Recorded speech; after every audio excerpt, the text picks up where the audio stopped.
Hello and welcome to the IdeaCast interview series, episode number 81. My guest in this episode is Constantin Morun, and Constantin and I have a rather interesting conversation that we both have mirrors or parallels in our lives in what brings us to producing either my interview series or his new podcast that he's launching. And so the conversation revolves around his awakening, both personal and spiritual, and the transformation that occurred in that awakening. So that's the crux of this. But we're just two ordinary guys. He has a diverse career background, and we'll share some of that as well. But I was encouraged by his desire to start his podcast to have these kind of conversations that revolve around spirituality without too much of the dogmatic attachment to it. So I'll let the conversation do the rest of the speaking, but it was an honor having Constantin on. I wish him all the best in his newly launched podcast series. And I'd like to welcome Constantin to the IdeaCast interviews. There's my flub of the day. I'll get that out of the way. To the IdeaCast interview series. We're going to have we had a pre-meet. We figured it was a few weeks ago, and we had an interesting flow right in that conversation. And so I'm looking forward to the dialogue that unfolds here. But the sort of topics, the grounding of this will be personal transformation, discovery, spirituality, things like that. I want to talk to Constantin about how he arrived where he is now. He is a podcaster himself. So I'll say to the audience that this will be a part one of sorts on my show. And then Constantin's going to interview me on his show. That'll be a part two, but it'll essentially be the same conversation. So as of the release date of this conversation, will probably be within about a week. So Constantin, welcome. Glad to have you here. Thank you, Justin. It's a pleasure to have a chance to talk to you again.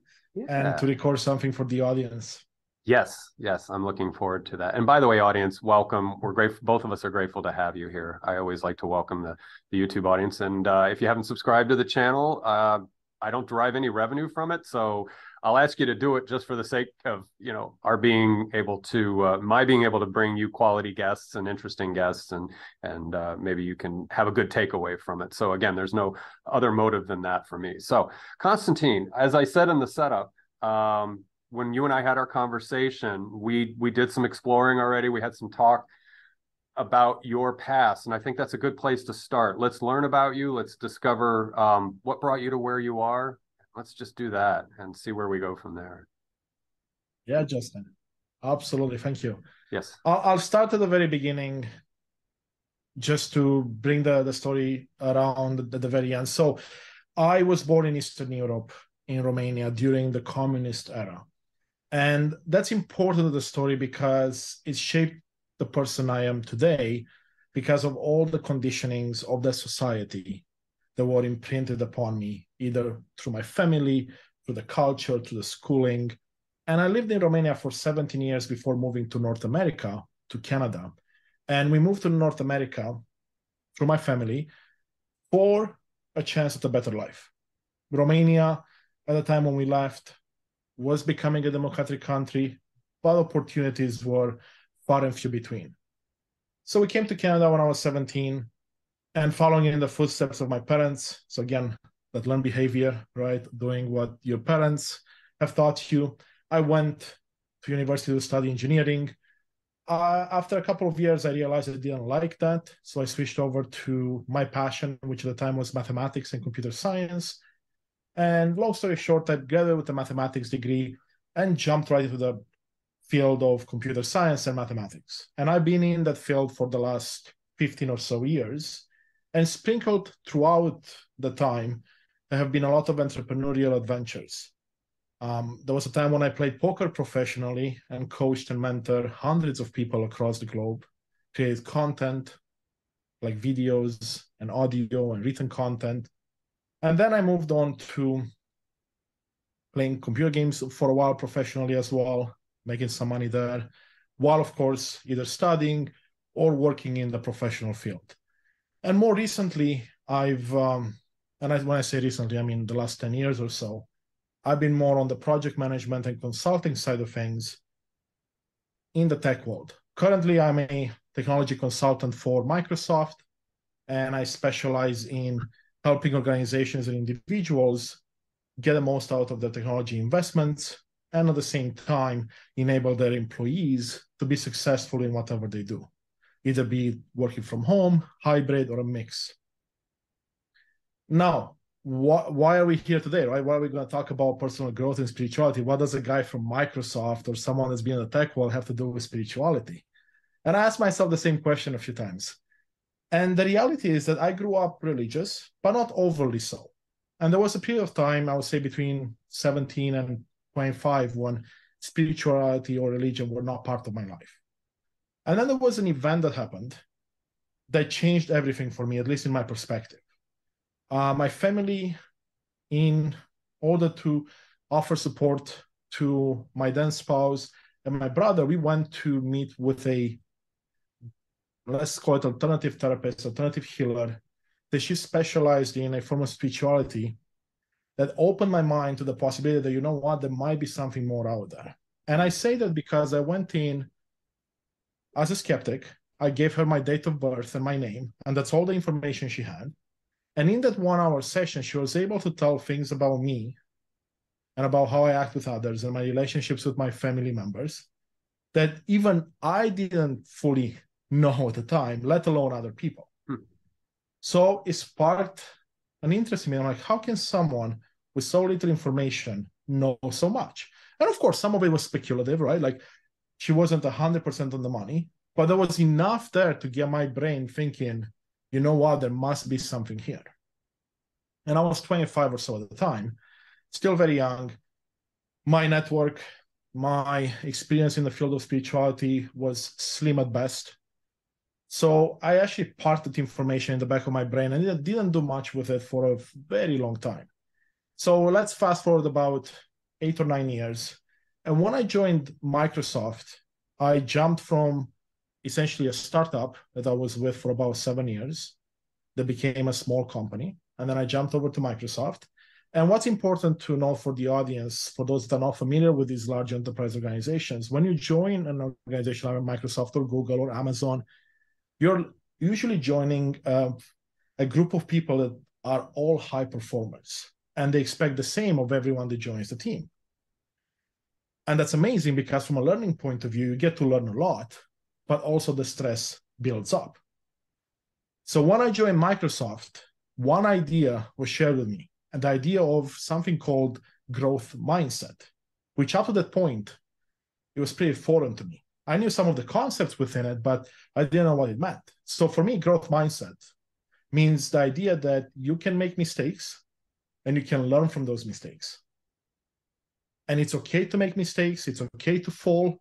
Just get back up, learn from what happened, and move on and keep trying.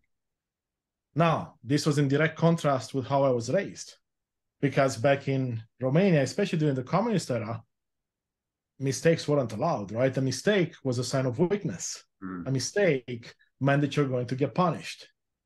So now these two ideas were butting heads significantly. Reminds me of when I was just out of high school, I took it was a business math 101 kind of class at my local community college. Or no, it was business theory, I guess. And the one thing I can remember from 30-something years ago is they had theory X and theory Y management.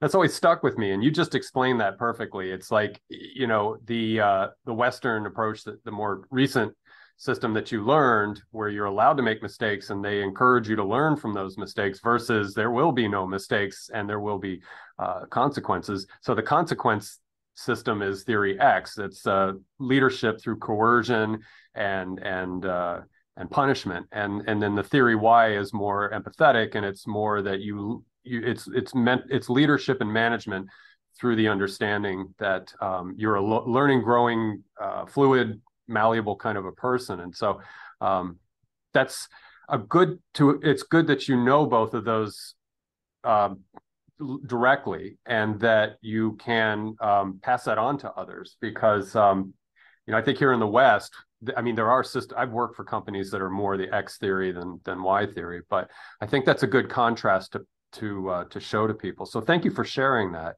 The other thing that came to me when you were presenting what you presented just now is there's a guy that I follow. His name's Ian McGilchrist. He's a neuropsychiatrist, and he wrote a book called The Master and His Emissary, and he talks about the hemispheric split, the left and the right brain. So he uses that kind of as a metaphor for, again, theory X would be sort of left brain thinking, which is right-handedness, and right brain is left-handedness, the right brain being creative, the left being more like what you were immersed in with math and engineering and so forth. Did you ever come across that kind of thinking where they say left and right brain and hemispheric splits, and you've moved more from, perhaps I'll intuit here that you've moved from the left brain to the right brain in your thinking? Interesting. Absolutely. No, I am familiar with the theory. I haven't studied it deeply, but it resonates really well because as an analytical brain or an analytical mind or person, I had a very hard time initially with the idea of spirituality, which is something that's not necessarily tangible. I can't just say, oh, I can see spirituality and I know what it is.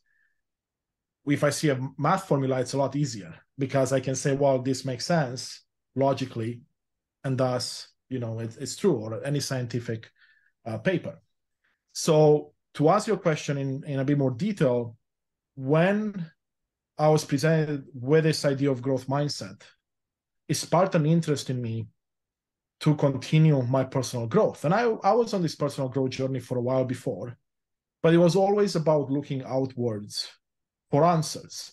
So looking at teachers, at family members, at friends, and thinking that everyone has the answer except me. So I was consuming a lot of content. And when I started doing a lot of research, two things became very clear to me. One is that a lot of the answers we actually hold within ourselves. So if we actually stop looking outwards for everything and we bring ourselves inwards, we can find out those answers. It will take time, it will take work. It's not easy, but they are there. And the second thing is the idea that whatever we do in life, we can find purpose and meaning behind that work. So then we can actually lead from a place of love, place of happiness, and can enjoy doing whatever we're doing a lot more and build better connections, build better relationships, and better outcomes in the end. Mm-hmm.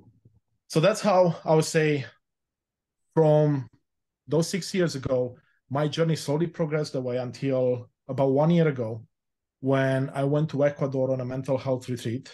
I took 3 weeks off after a very hectic time during the pandemic, where I had to work extra because I was part of a team that enabled remote work for employees.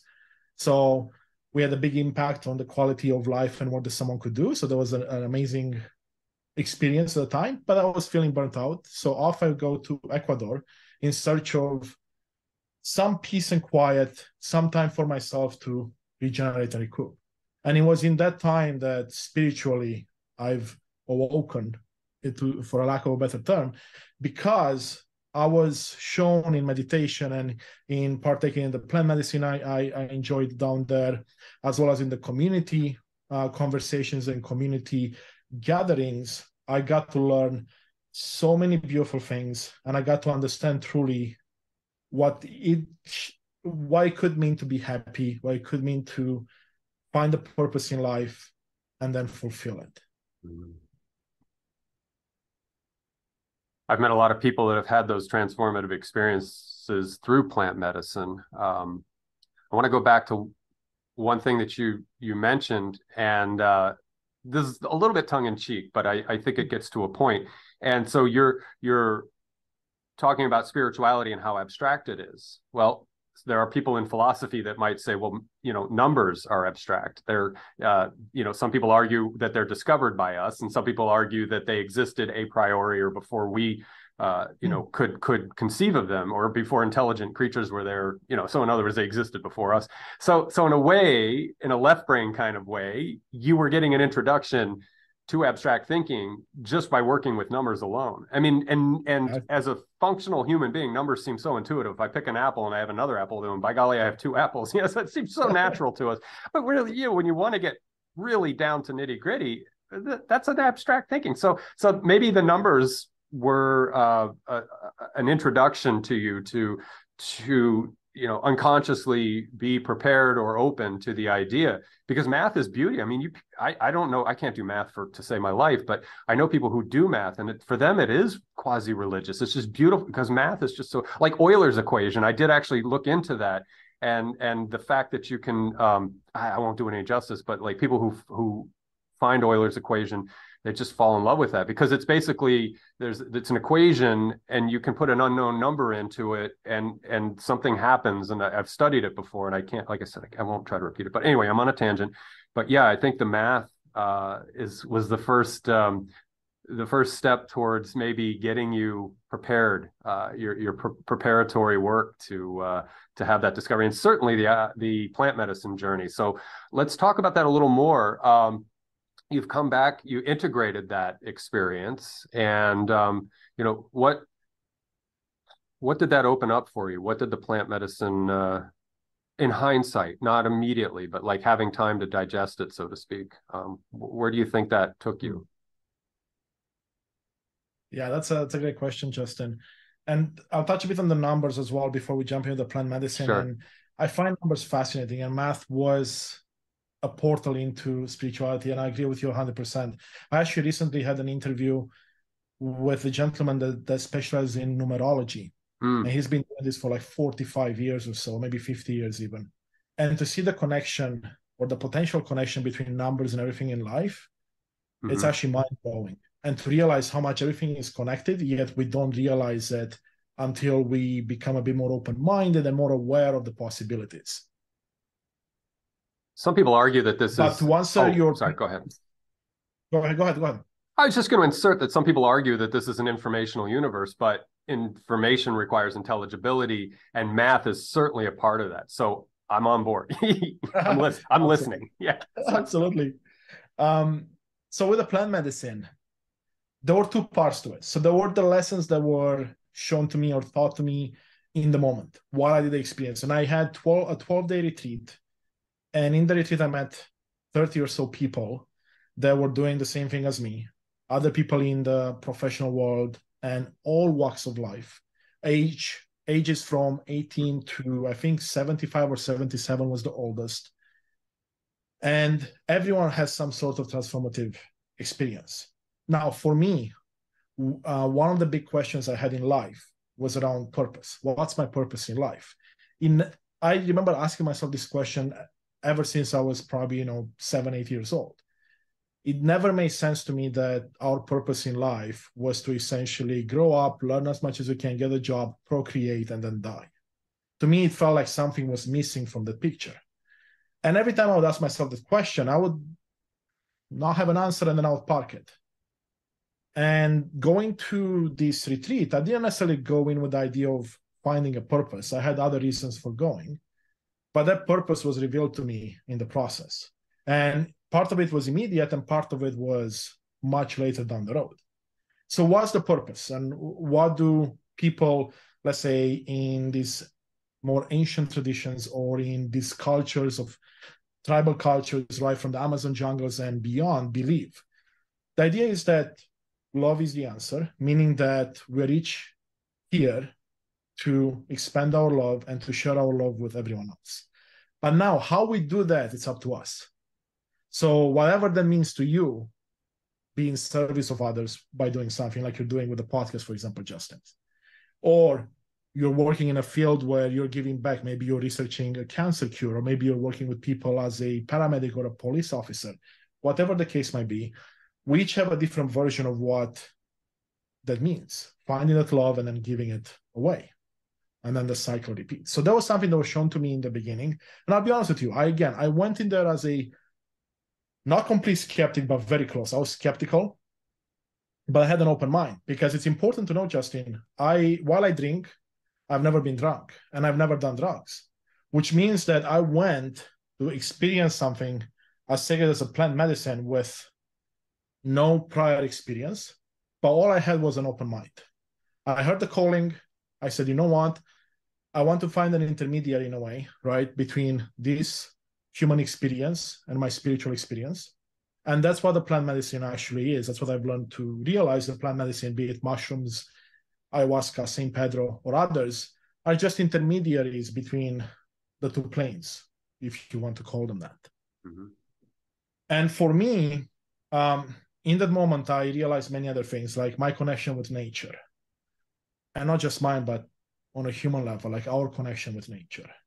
Importance of community. I'm someone that I do very well independently. and I can be on my own for a long time. But being part of a community of like-minded individuals, and you don't have to be in the same room or even in the same city to be part of a community, that blew my mind. Because in those 12 days, if you can imagine, I made friendships that even now, a year later, I can consider really good friends. In the same category, I would put others that I've known for 10, 20, 30 years. It's just because we came together with similar ideas, we experienced some very vulnerable moments, and we connected over those. And now we have that connection. And out of those 30 people, I regularly talk to at least 15 of them. And at least, I want to say 5 or 6 I can call really good friends that I could call at any time and have a chat or ask for a favor. And keep in mind, most of these people are either in the west coast of the USA, and I'm on the east coast of Canada, or Europe, or even across the globe in Australia. I was imagining when you said that connections were made, that this was an anchoring point in space and time. You know, you were at a particular space at the retreat, and that time was very unique, but it almost seems like it was pinned down, and that's an anchoring point that you all are connected. So this is very obvious, but I'm also drawing a visual metaphor out of this, that there are literal connections to that point in time that you all can recall and connect with continuously going into, so it's reciprocal. It's just going on and on into the future. And that's such a beautiful bonding. You talk about love being a primitive that we can all anchor ourselves, and that you all had that moment in that space-time to discover that, to lock it down a little bit and carry it forward with you. What a beautiful gift. If I'm representing that properly, if you want to adjust that in any way, by all means, but I'm just, that's absolutely. That's what you conveyed to me. And so you can steer that a little if you want. Yeah, absolutely, Justin. And I love the way you put that for everyone to see. And I'll tell you what, the people working at the retreat and the shamans, the traditional shamans, they all talked about how on a soul level, we are all connected, right? Beyond this human experience, we are connected. We just don't understand that, most of us anyway. And then all of us that were there in that moment, we had some sort of a connection, either in previous lives, in this current life, or future lives. And I'll be honest with you, something really interesting happened even the first day before any medicine was administered, was this feeling that I knew people despite just meeting them. Like I still have this vivid memory of sitting down in a chair, enjoying the beautiful nature, because we were at 10,000 feet in the Andes Mountains in essentially a forested retreat. So very scenic, very peaceful. So anyway, I'm sitting down in this chair, and then I have someone just came in walking by me. And I have this feeling that I've had a few times in my life, and I'm like, wow, I know this person. I've never met them in my life, but I know this person. And I felt compelled that I had to actually reach out and say hello, introduce. And, you know, it turned out they had a similar feeling, and then a bond was created. And this didn't happen just once, because once you can be like, it's just a fluke. It happened 5 or 6 or 7 times over the first couple of days. So one thing I got to realize while at this retreat is the idea of synchronicities, which is something I've never actually paid attention to in the past. I call them coincidences. But to my analytical mind, when something or a coincidence happens way too much, when do you draw the line and say, you know what, this is not a coincidence anymore? It's something else, I need to pay attention to it. Yeah, absolutely.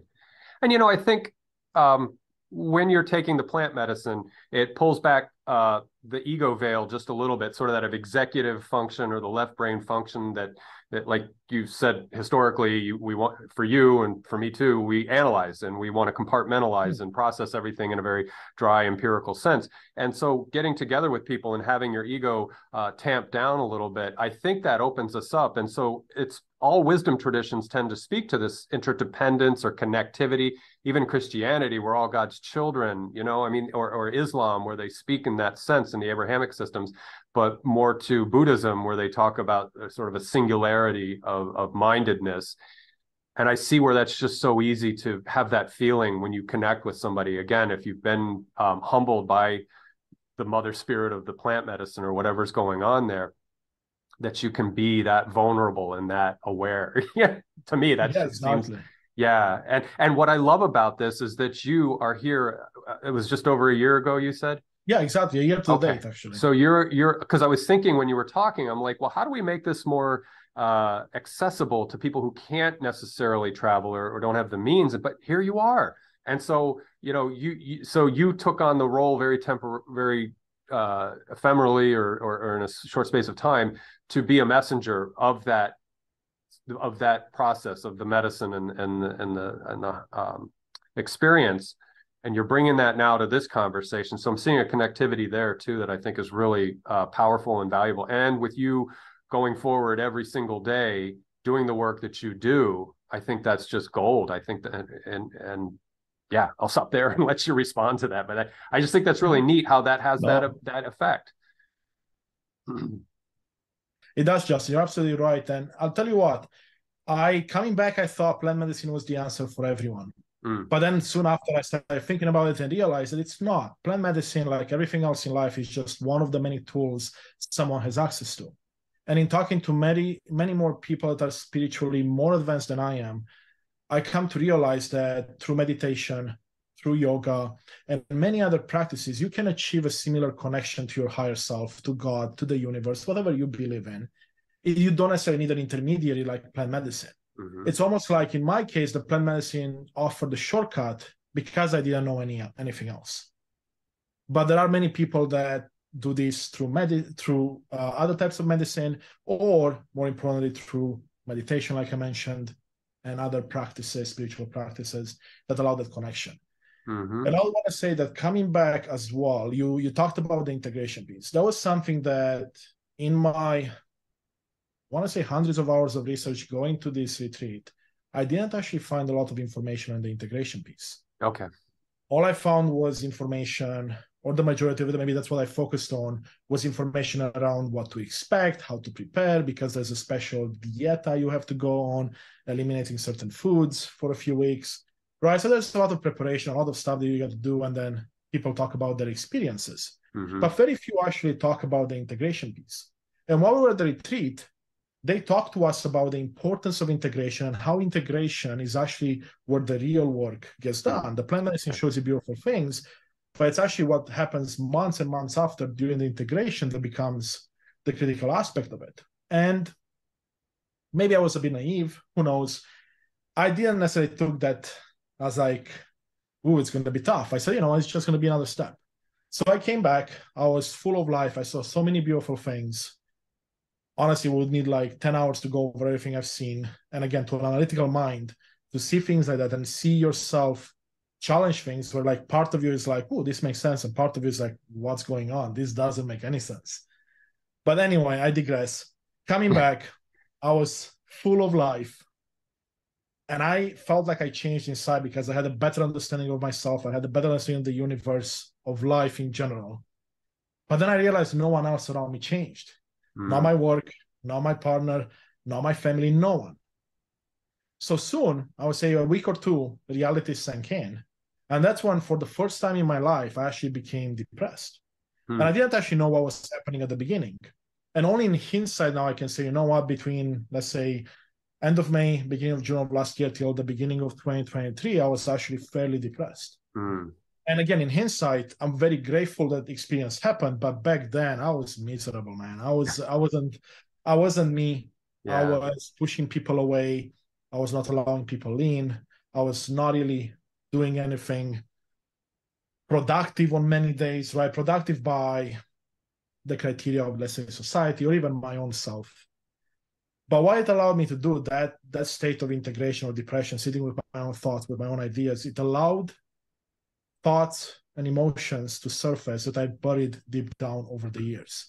So it allowed me to sit with things that I had to confront in order to become a better version of myself. And I'm still on the journey, but I would say that was almost like the dark night of the soul that allowed me to get myself to the next level, and also in the same time allowed me to come up with my own version of my purpose of sharing love and receiving love myself. So that's in that dark time around August of last year is when the idea of the podcast I'm launching came to mind. Mm-hmm. And in that process, I didn't know what it would be, but I knew I wanted to use my skills as a presenter and coach and mentor to provide a place where people can use their voice and their unique skills and abilities to share beautiful messages with the rest of us, with a hope of allowing us to become a better version of ourselves. So over the months, that idea progressed, and it started actually with me identifying what my why was. And I'm not sure if you're familiar with a public speaker, motivational speaker, also writes books by the name of Simon Sinek. He's popular with a professional crowd.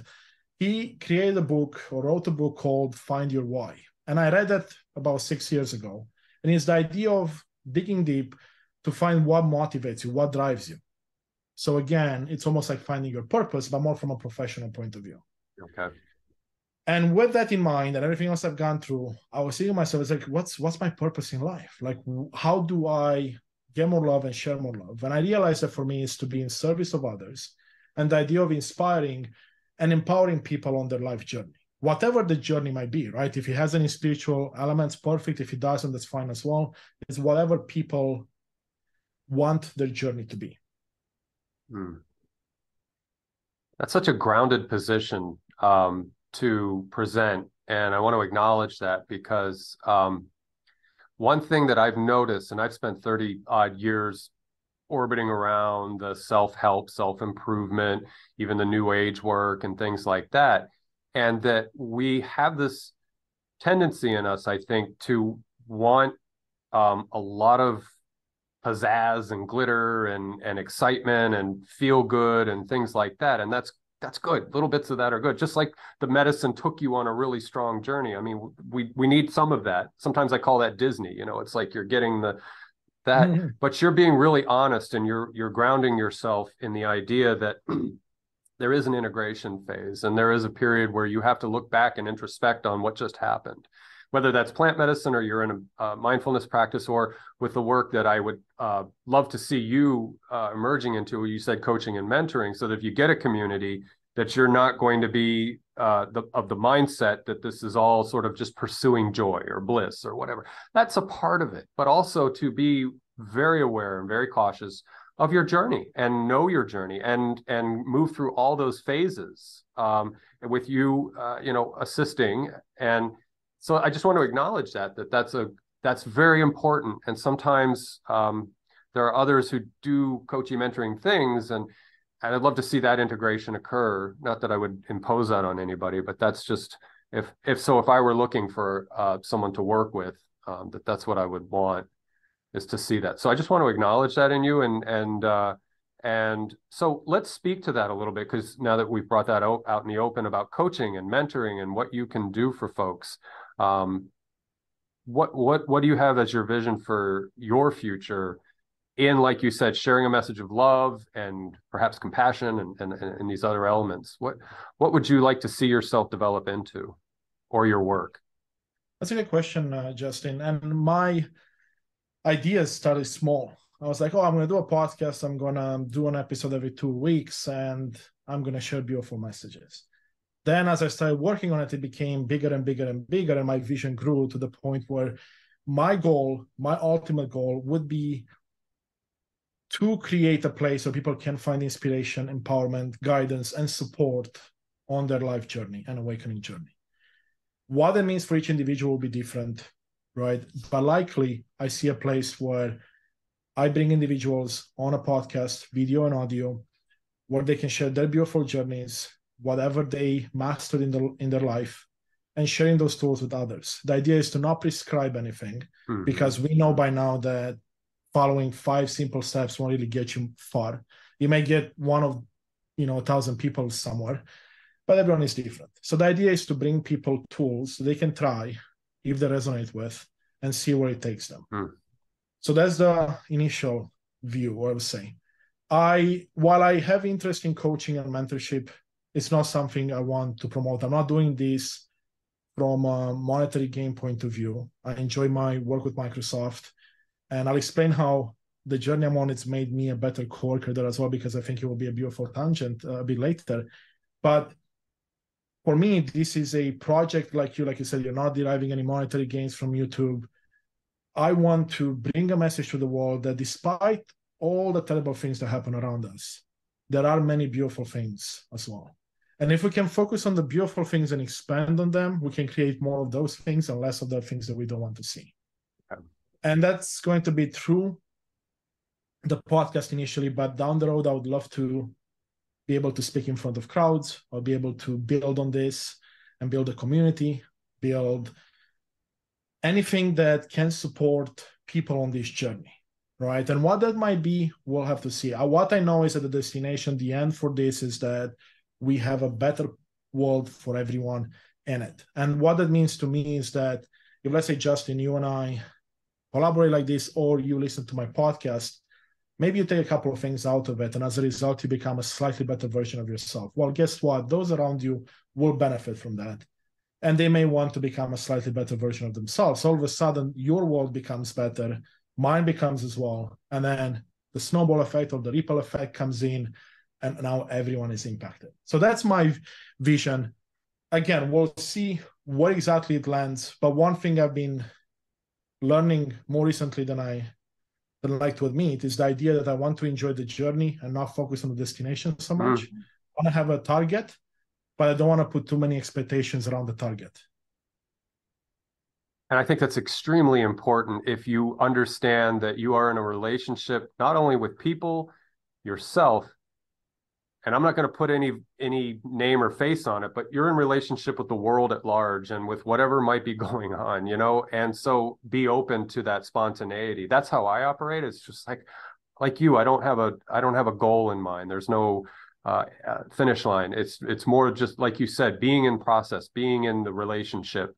And so you're in relationship with perhaps people who come to your podcast, or again, if a community emerges around both your podcast, and if you have a website with some information that you can share, some skills and ideas that you come up with, that in itself is what's important, is that you are working with things in just real time. And there's, again, it's not like football where you have to, things have to happen and they, Yeah, it's like, it's not that there's a championship to be won at the end. Yeah. Even though technically, we all win if any of these is successful, right? If you come in and you get a bit of inspiration, you get a bit of empowerment from the conversation we're having, then the job is done, right? We got something out of it. And at the end of the day, for me, it's all about being in service, because we are all unique. We all have our unique experiences. And all I'm doing is I'm sharing mine and providing a platform for others to share theirs as well. And for example, when it comes to content, like on LinkedIn and other places, I share my experiences and my lessons as I go through them. And the beautiful part is that every day I'm learning more and more. And now, because I'm in a mindset where I'm looking at my past mistakes and past regressions and anything else like that as an opportunity to learn, I'm having more and more aha moments than ever before. In fact, I started the podcast, or the idea, I put it down on paper mid-January, and now we're at the beginning of May. And it's come so far in 3.5 months that it still blows my mind to this day. Every day gets better and better. I'm learning so much more. And I'm realizing there's so much to discover about oneself. And then I'm someone that, as I learn things, I love to share them with others. I did it with poker. I did it with computer games. I do it in my professional life as a mentor for new employees or people earlier in their career. So I've done it all my life. And I realized, you know what? That's when I get the most joy. When I get to share that with others and see them maybe be inspired to do something that they want to do, maybe find a tool that they weren't considering before, or even just plant some seeds that may not sprout in the next day, week, or month, but maybe a couple of years from now, when you hear or you water it enough, they'll come up and you'll have some brilliant things to do or ideas to implement. That's wonderful. And what a heart-centered approach. You were, I think you mentioned mindset earlier, and so let's hybridize that and say a heart and mindset. Because the way you're presenting your thoughts and ideas just really resonate with me, and the purity of the intent that This is about sharing. This is about, again, relationships and connectedness. And the joy that you find is in seeing the transformative process emerge in someone else, or the light comes on, or as you said, there's a shift and they become a greater expression of themselves or a healed expression of themselves. That's really laudable. That's really commendable, that you're seeing it that way and taking that approach. And like you said, you're not being prescriptive. You're not dictatorial and saying, yeah, like 5 easy steps and, scientists are baffled and, all that nonsense. It's like, no, yeah, this is a relationship. So, a good teacher or a good mentor just enters into relationship. And one thing I like about coaching is they use the Socratic method, a good coach, and they just ask questions and they bring it out of the person themselves instead of saying, well, now you need to do this and that, because I think it's been demonstrated that dictating stuff to people, if it's for their job and their paycheck depends on it, they'll listen. But for their personal lives, I think it's different. And so doing that, I again, that's I think that's important. Yeah, Justin. And I want to add one thing there, and it's I love that you brought it up, the idea of asking questions. When I was a poker coach, and this was in my early 20s, so I want to say probably 13, 15 years ago now, I actually was a really good coach. I didn't realize at the time, but the more I worked with people, the more people wanted to work with me. And I realized in hindsight that one of the reasons I was a good coach was because I was challenging the thought process of the players. So if you came to me and said, I want to work on this part of my game, it doesn't matter if you know the game or not. It's the idea of me challenging you and saying, well, have you considered these variables? Have you considered this alternative move? So if we take that and expand it to what you're talking about, it's the same as, let's say, a personal coach, maybe even a fitness coach, a career coach. Hopefully, is someone that can open up your eyes to things that you weren't necessarily considering. Because most of us, and that includes me, we have blinders on a lot of ideas. And until those ideas are challenged and a different viewpoint is presented, it's very hard for us to do much about it. And I like to say that awareness is usually half the battle. So if you're aware that you need to change something, it's much harder for you to ignore that something and not change it. Yeah. So I want to bring the same approach into what I'm doing right now, and I use it in my professional life as well, is the idea of challenging the status quo in a way, challenging old beliefs and saying, well, is there a better way to do it? Have you considered these alternatives? And guess what? The alternatives may not be better. But if you don't consider them a list and let's say maybe try them, you won't know. So it's this idea, well, I've tried A, B, and C, it didn't work, but maybe D is going to work for me. And then building upon that. Agreed. One thing I want to check in with you, because I know we agreed we'd probably keep this to close to an hour, and then there'll be a part 2 on your podcast with us talking. And again, I think we can just flow right in continuity with this conversation. But I do want to talk about your podcast because it's in its birthing process right now. And we're recording this a little bit before it launches, but let's talk about launch dates, the guests you're going to have on board, and again, repeat just the purpose or the reason that you're doing, what your theme is and thesis and so forth. Yeah, absolutely, Justin. So I would like to actually start with one thing that came to mind right now. We were talking about what the purpose behind the podcast is, and we also talked a bit about the monetary side of things. And I want to preface with the fact that obviously everyone that's starting something at some point in time, they're thinking about, I want to make money out of this. And that was me with everything I've started in life. Everything I've done is like, I want to make more money so then I can buy the next shiny thing. After I had my plant medicine experience, that mentality shifted quite a bit actually. And I realized that chasing those shiny objects wasn't necessarily what was bringing me joy. In fact, it wasn't doing any of it. So when I thought about, or this idea of the podcast came to me, it was the first time in my life when an idea came to me or something that I wanted to do, spend resources on like time, money, and anything else, that wasn't motivated by money. However, money is not something that we have to be afraid of, right? If this is, let's say, my passion and your passion might be similar, what my recommendations from my own personal discovery so far have been around that let's not push money away, because you need money or resources to be able to bring your vision to life. Mm-hmm. So down the road, I would love the opportunity to just say, take this vision, bring money in, and funnel that money into more good initiatives, like giving back to communities, building some non-for-profits, things of that nature, where you keep some money for yourself so you can have a comfortable life and you can do all the things you want to do, but then also use the money or the resources, again, to help those around you. So now, going back to the podcast, and the reason I wanted to mention it is because that's how it all started. The idea all started for me. And with the podcast, the mission for me is very similar to my personal mission, which is to inspire, empower, guide, and support individuals on their life and awakening journeys. So if you come and watch an episode or listen to an episode, you'll be able to find out stories of people that have gone through incredible things in life, from defeating cancer or working with cancer or a disease, from overcoming trauma, depression, anxiety, surviving suicide, and now thriving, you name it.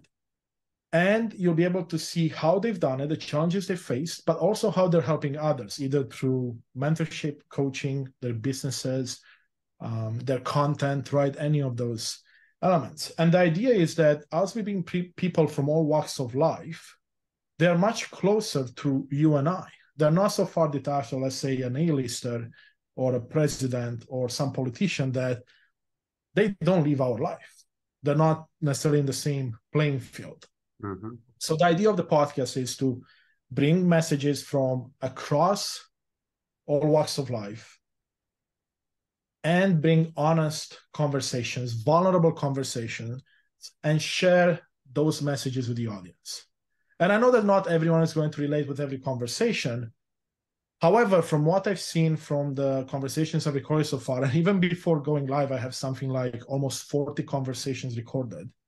And I have a group of friends and co-workers and acquaintances that I've shared episodes with. And so far, the feedback has been really positive, in the sense that despite them not necessarily listening to podcasts before or having interest in spirituality or self-discovery or personal growth, they were able to get things out of these conversations. And we're talking about people that were doing me a favor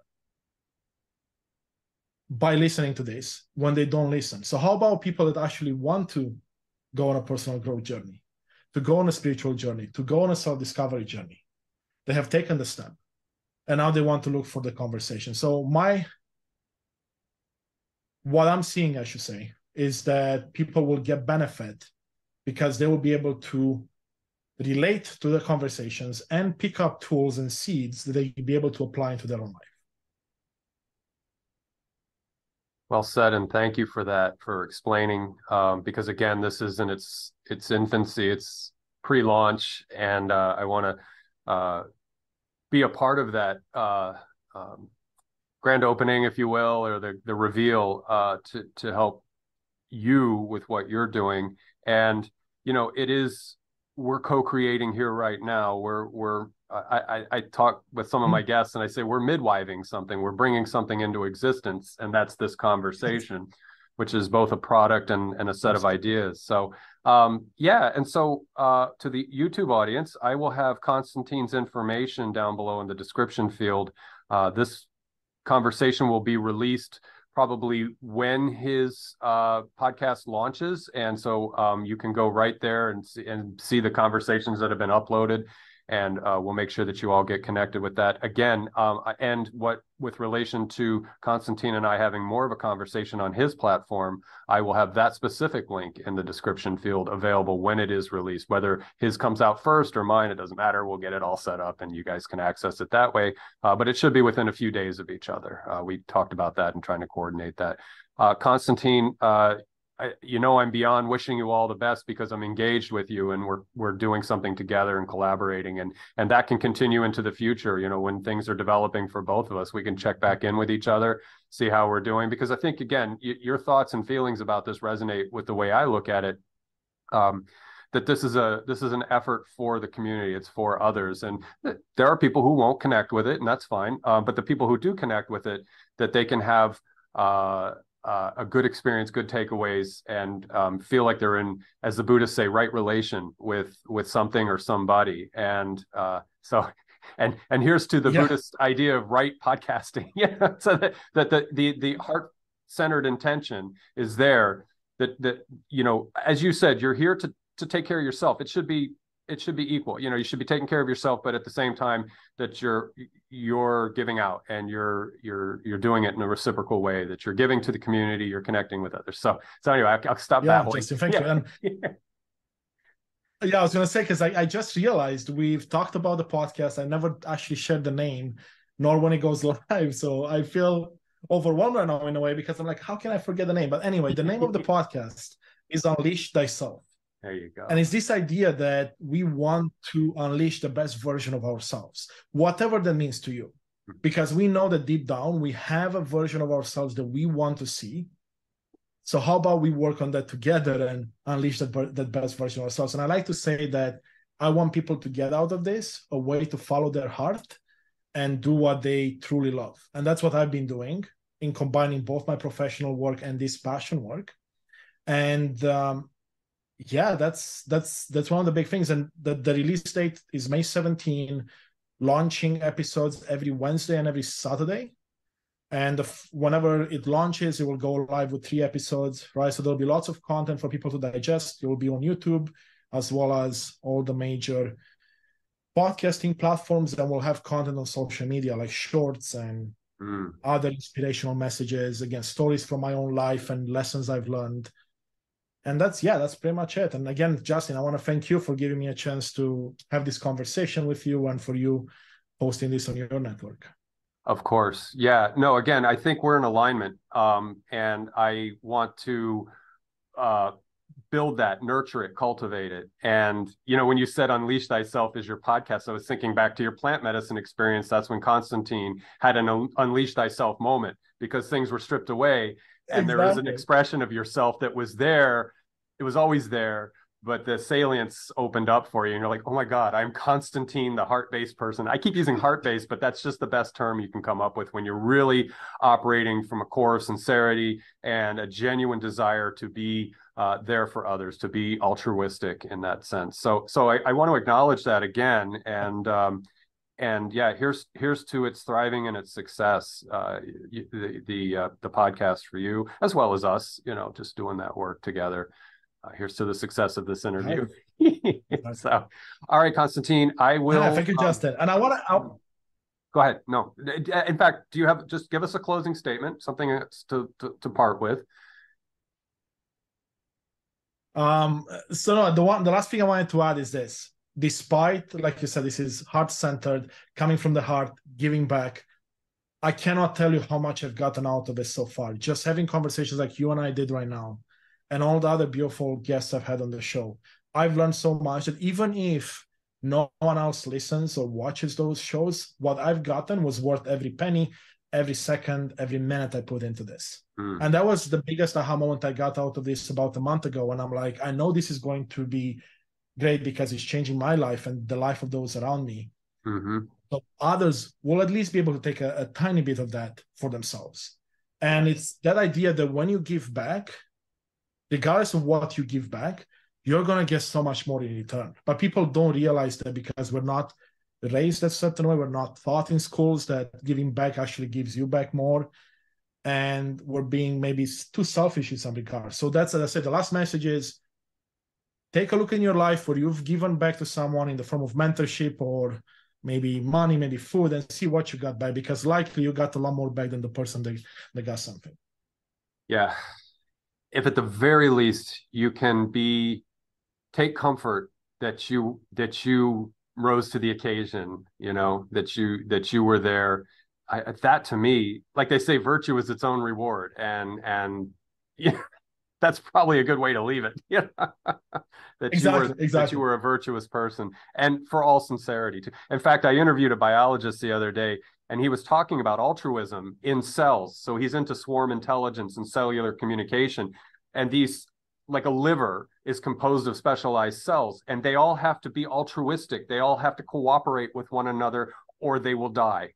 The system will die. Yeah. And so if you can make that a metaphor for us as human beings being in a being cells in a system, you can expand that metaphor out, and that the altruism can be very sincere and genuine, because you know your neighbor, if they go down, it's potentially that you could go down. So I mean, there is this exchange going on there, and I think that's really valuable. So that'll be my closing statement. Yeah, for the audience, no, and that's for great. us. That's a great addition. Yeah, Constantin, this was a great conversation. I'm really inspired and uplifted from it. I know what you're doing is going to have traction. It's going to have capture with people, and I don't mean that in a crude, commodified way. I just mean in a way that will, like you said, it'll change the expressions and trajectories. And so here's to all of that. I'll say goodbye to you after we're done recording, but to the YouTube audience, thank you guys so much for your time and attention. Again, stay tuned. The part 2 of this conversation will be down below, and he and I will be on his podcast, and we'll be talking some more. Constantin, thank you again. Like I said, I'll say goodbye after we're done recording. Bye, YouTube people. Thank you again.